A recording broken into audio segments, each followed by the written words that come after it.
hemos llegado al final de la semana en la que hemos estudiado sobre el contrato del diezmo en nuestro folleto, pero recuerden que nuestro folleto en realidad solo es una pequeña guía para que volvamos a la palabra de Dios. Ahí en la palabra de Dios es donde encontramos nosotros la luz que necesitamos para vivir, para poder ser administradores fieles de nuestro Dios. Hoy vamos a hacer un breve resumen de lo que hemos estudiado durante esta semana, porque nos parece importante que los conceptos clave queden grabados en nuestros corazones para que vivamos con fidelidad para el Señor. Así que vamos a orar para pedir la dirección de nuestro Salvador. Querido Padre, hoy venimos ante tu presencia muy agradecidos porque tú nos das sabiduría para comprender que tienes un plan para nosotros y en tu plan tú simplemente nos pides algo de lo que ya nos has dado para bendecirnos aún más. Y qué maravilloso eres porque tú eres abundante con tus hijos. Por eso hoy rogamos que nos ayudes a reflexionar sobre lo que hemos estudiado a fin de ser mayordomos fieles. En el nombre de Jesús lo pedimos. Amén. Amén. Durante esta semana, Pastor Dani Perla, estuvimos hablando sobre el contrato del diezmo. Y tal vez todavía pueda quedar en la mente de alguna persona la idea, pero realmente hoy ya no deberíamos de dar diezmos. Y es más, algunos argumentan y dicen, con la venida de Jesús ya todo es por gracia y por lo tanto la gracia ya impide que yo tenga que dar diezmos porque eso era para la nación judía y eso era para el antiguo pacto. Pero, ¿qué enseña la Biblia sobre este principio, pastor? El principio del diezmo. Bueno, es una pregunta interesante y cuando yo escucho ese tipo de argumentación en contra de devolver en esta época actual, en pleno siglo XXI, en el año 2023, que escucho en contra de devolver los diezmos, solo recuerdo los mismos argumentos que se usan en contra del sábado. Así es. Entonces yo les doy una clave para todo adventista del séptimo día. Esto no debería ser un asunto de duda, porque los mismos argumentos en contra del sábado son los mismos que se usan en contra del diezmo, y los mismos argumentos que se usan a favor del sábado son los mismos que se pueden usar a favor del diezmo. Y voy a decir a qué me refiero. Por ejemplo, cuando alguien viene y me dice, el sábado ya no hay que guardarlo, era para los judíos, ¿qué le decimos nosotros? ¿Qué le decimos? ¿Cómo se lo demostramos? Desde el Génesis. Ahí está, vamos a demostrar antes de la formación de la nación judía que ya se guardaba. Ahora, si me dice que el diezmo era para los judíos, usted va a demostrar antes de la formación de la nación judía que ya se daba el diezmo, y lo hemos estudiado esta semana, Abraham, Melquisedec, Jacob, etc. Así que si alguien dice, no, pero es que ya Jesús clavó en la cruz el sábado, o ya los mandamientos ya fueron clavados. No, Jesús no clavó en la cruz ni el sábado ni los mandamientos. Él murió por nuestros pecados, precisamente por la violación a los mandamientos. Y aquellos mandamientos que están basados en los principios morales, Jesús dijo, no pasarán hasta que pase el cielo y la tierra. No va a cambiar ni una jota ni una tilde. Así que cuando alguien dice eso, realmente yo pienso, mi reacción es igual a la reacción cuando alguien me habla en contra del sábado. No puede ser demostrado. Y así como no hay en el Nuevo Testamento un texto que diga que el sábado ya no hay que guardarlo, no hay en el Nuevo Testamento un texto que me diga que dar el diezmo que viene desde antes de la nación judía, ya no hay que darlo ahora en la iglesia cristiana. Creo que eso debe quedar muy claro, pero para mí hay una razón, hay un motivo todavía mucho más grande por qué hacerlo, y es porque recordemos que el diezmo significa que Dios es el dueño de todo, que Dios es el creador. Amén. Y nosotros como adventistas, nuevamente, no deberíamos tener problema con esto, porque cantamos un himno que dice, el mundo es de mi Dios. Amén. Sí, lo cantamos. Ahora, si yo digo, bueno, sí, el mundo es de mi Dios, ¿cómo hago para yo demostrar que creo que el mundo es de mi Dios? Bueno, voy a levantar la mano que creo. En la Biblia no me dice que esa es la señal que yo creo. En la Biblia me dice que la señal que yo creo es cuando yo retorno al Señor la parte que al Señor le corresponde, porque Él es el dueño, Él es el creador, Él es el que nos bendice, Él es el que nos da todo. Cuando Abraham Y es interesante, cuando Abraham devolvió los diezmos después que venía de rescatar a su sobrino Lot y todas las personas, y él se encontró con Melquisedec, dice que hubo alabanza al Dios creador. Esa era la base. Jacob dijo: Señor, porque si tú me das, si tú me bendices, reconoció que Dios le daba todo. Y esas cosas no han cambiado. ¿O acaso a mí me las da alguien más que quien se las dio a Jacob? No, Dios es el mismo ayer, hoy y por los siglos. Así que el título de propiedad de esta tierra no ha cambiado, sigue siendo de Dios. Y cuando un día Satanás quiso engañar a Jesús y confundirlo allá en el desierto, que se habla de la tentación, que Jesús estaba débil, macilento, porque había pasado 40 días y 40 noches sin comer, y el diablo le dijo: todo esto te daré si te postras y me adoras. Y Jesús, me imagino que en su mente: bueno, ¿y desde cuándo esto es tuyo? Esto es de Dios, mira, adora a Dios, Él es el creador, Él es el dueño. Bueno, así que eso no ha cambiado, no ha cambiado. Dios sigue siendo el dueño. Amén. Y bueno, durante esta semana también aprendimos, pastor, que Dios tiene un lugar. Como es el dueño de todos los recursos, Dios tiene un lugar. Y tal vez ahí algunos dicen: ese es el punto que querían tocar, porque los pastores reciben ese salario de ese diezmo.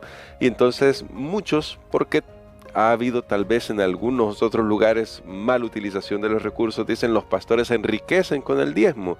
Pero antes de que hagamos la pregunta que quiero hacer al pastor, déjeme decirle: en la organización de la Iglesia Adventista no es el pastor de una iglesia local el que recibe el dinero del diezmo. Y justamente por eso, pastor, ¿cómo es que Dios ha guiado a la iglesia para que haya una distribución adecuada, correcta, transparente, a fin de que se pueda saber que lo que se da a la tesorería, como es lo que Dios manda, se va a usar para el propósito que aprendimos esta semana, que es la extensión del reino de Dios aquí en la tierra? Dios ha dado, a esta iglesia luz maravillosa. Recordemos, en este momento tal vez voy a hablar especialmente para los adventistas del séptimo día, porque ustedes saben que nuestra iglesia, nosotros creemos que fue levantada por Dios, que fue Dios quien la levantó. Amén. En el final de la historia de este mundo, al fin de los tiempos, después de toda la famosa edad oscura, edad media, Dios levantó una iglesia para restaurar toda esa verdad que se había perdido. Entonces los adventistas comenzaron a estudiar, encontraron ahí la venida de Cristo, el santuario, el sábado, una alimentación saludable, encontraron también el asunto del diezmo, porque al principio pues venían de diferentes denominaciones y tal vez algunos era una cuota que daban: vamos a dar tantos centavos en aquella época, ya en los 1800. Y eso eran las prácticas en las iglesias, pero los primeros adventistas comenzaron a estudiar sus Biblias, indagaron y vieron que el diezmo, al igual que el sábado, era una de las obligaciones de Dios para el ser humano. Y así fue que ellos se organizaron y gracias a Dios, desde que se adoptó lo que se llamó en aquel tiempo una benevolencia sistemática, Dios comenzó a bendecir esta iglesia allá. Amén. Por los años de 1880 en adelante. El evangelio comenzó a ir afuera del territorio de donde nació la iglesia de Estados Unidos, y hasta hoy ha alcanzado todo el mundo. Creo que la prueba más grande que Dios ha bendecido este sistema y que la iglesia lo ha usado sabiamente, enviando misioneros, enviando a territorios donde no hay iglesia, esparciendo el evangelio en todo lugar, es que la iglesia adventista tiene presencia ahora en la mayoría de los países en el mundo. Esa es la tesorería, ese es el lugar, no lo administra un pastor individualmente. El sistema, hermano Gerson, y usted hablaba de la iglesia adventista, es muy justo, porque un pastor puede tener una congregación de 20 personas y otro puede tener una congregación de 500 personas, pero a ambos son asistidos por un pastor debidamente calificado, y no importa que tenga 20 o que tenga 100 personas una iglesia, porque si fuera basado en el asunto que cada quien administra, entonces un pastor dijera: no, yo no quiero ir a esa iglesia de 20 personas, yo quiero estar en la de 300 personas porque allá voy a ganar más. Pero aquí no es así. No es así. Y esa es la mayor prueba.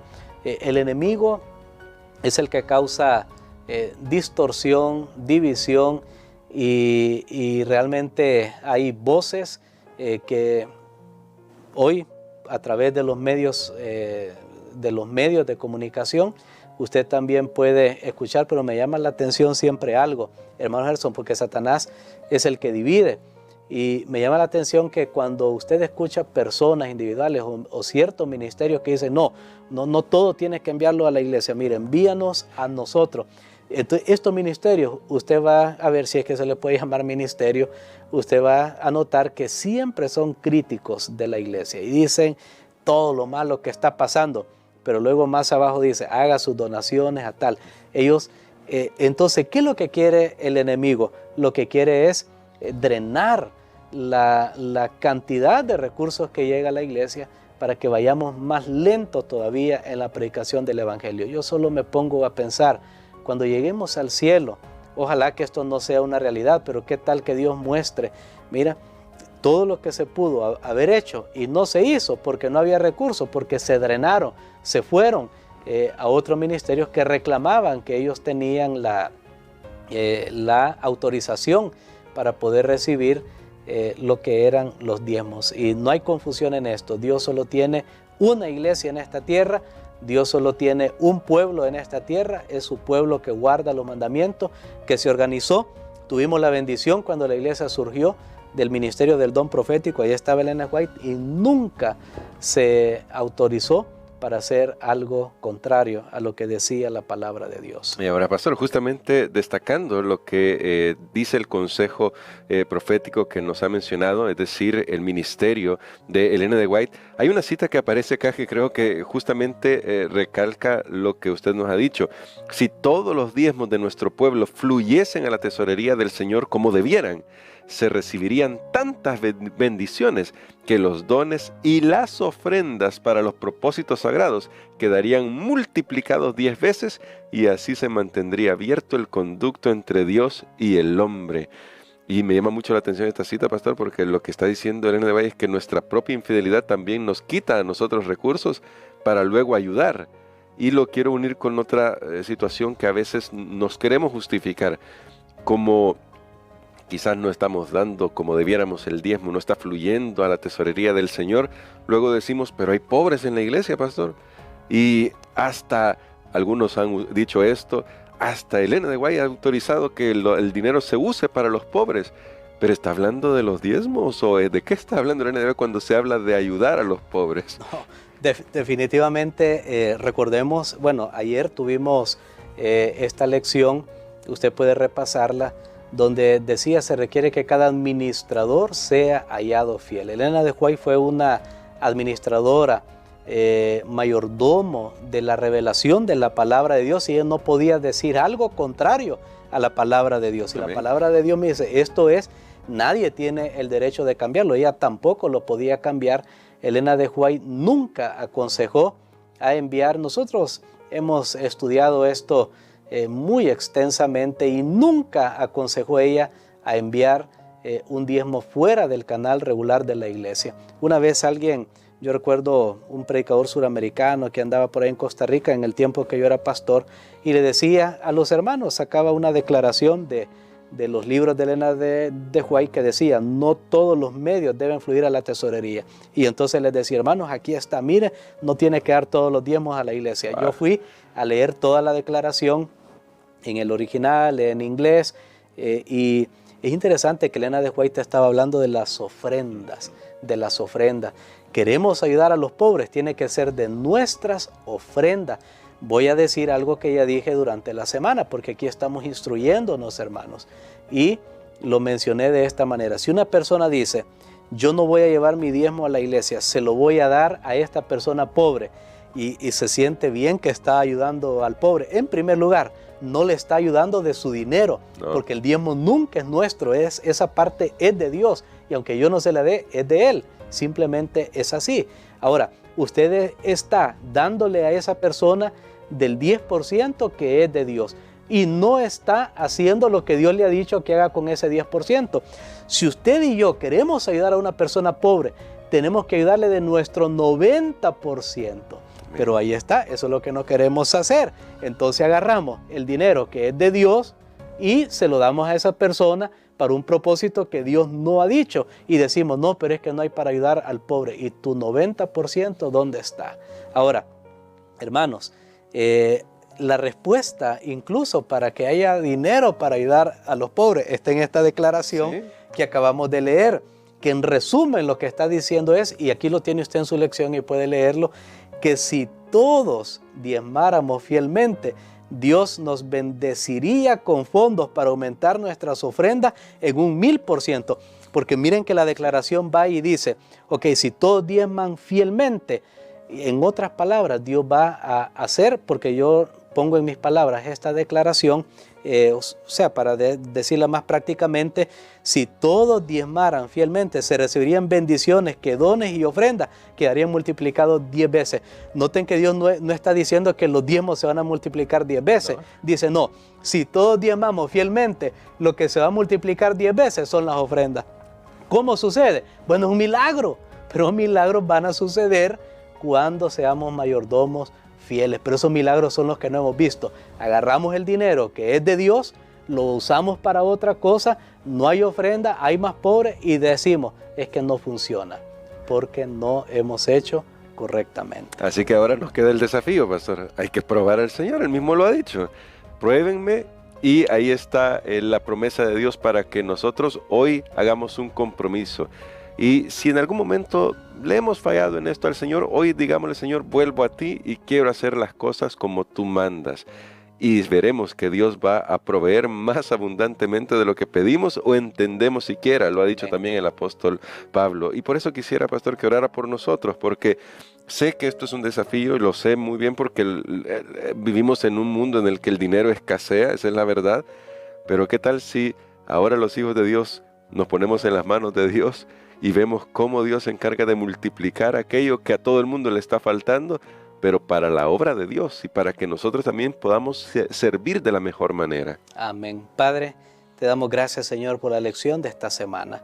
Reconocemos que tú eres el dueño, que tú eres el creador. Reconocemos, Señor, que somos mayordomos y que debemos ser hallados fieles. O sea que debemos hacer fielmente, con confianza, debemos administrar sobre tu casa como tú lo has pedido sin cambiar nada.